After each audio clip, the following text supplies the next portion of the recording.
The Oak and the Reed, an Aesop fable retold in verse by Taylor. Hello, this is Richard, and I'm here with an ancient story about an oak tree and a reed. Just in case you don't know, a reed is a thin and slender plant that grows in watery places. Which do you think would survive best in a fierce storm? The wind was high, the thunder loud, the lightning flashed from cloud to cloud, when an old oak, whose aged form ere now had witnessed many a storm, had borne the brunt and still withstood the wind, the lightning and the flood, was torn up from his roots at last by one tremendous wintry blast. Then headlong to the stream descended, his ancient pride and glory ended. The ample waters soon conveyed the oak tree from his well-known shade. Then unknown, naked hills were seen, with rude and dreary wilds between. And by the river's oozy edge grew weakly reeds and languid sedge.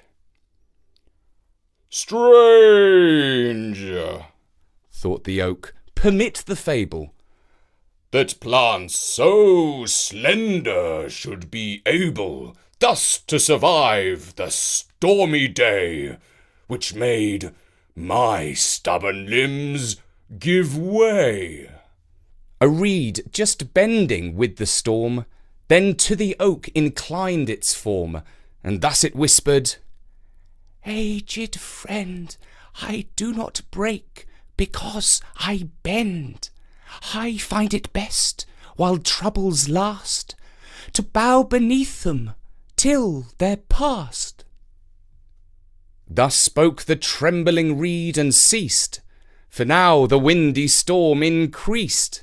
Then to the earth it bowed its head, proving the truth of what it said.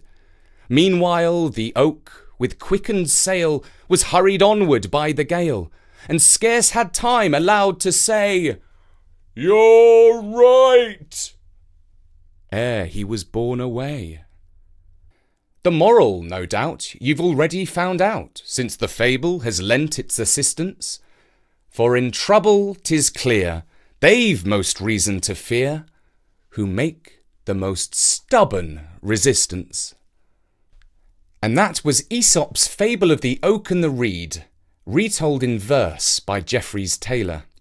And it was read by me, Richard Scott, for storynori.com.